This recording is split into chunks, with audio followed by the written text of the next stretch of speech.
আজকে রান্না করলাম মোরগ পোলাও। প্রথমেই আমি মুরগিগুলোকে ভালোভাবে লবণ দিয়ে মেখে নিব। এরপর চুলায় একটি প্যান বসিয়ে দিলাম। প্যানে সামান্য একটু তেল দিয়ে দিব এবং মুরগিগুলোকে হালকা করে ভেজে নিব। খেয়াল রাখবেন যাতে মুরগিগুলো বেশি কড়া ভাজা না হয়ে যায়।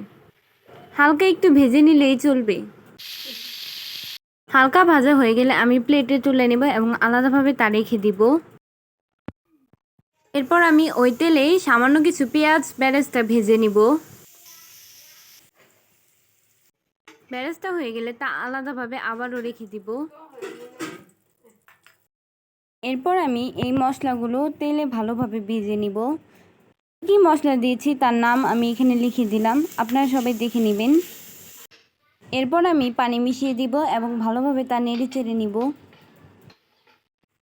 নাড়াচাড়া শেষ হয়ে গেলে আমি ভেজে রাখা মুরগিগুলো সেখানে দিয়ে দিব এবং আবার নেড়ে চেড়ে ভালোভাবে মিশিয়ে নিব।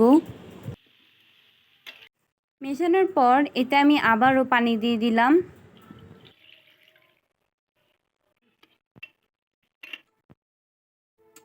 এরপর ঢেকে দিব এবং তা হওয়া পর্যন্ত অপেক্ষা করব। হয়ে গেলে আমি সেখানে কিছু কাঁচামরিচ দিয়ে দিব এবং ভালোভাবে নাড়ব। ব্যাস হয়ে গেল আমাদের মুরগি রান্না। আমি এখানে বেরেস্তা দিয়ে ডেকোরেশন করব। আপনারা চাইলে আপনাদের মন মতো ডেকোরেশন করতে পারেন।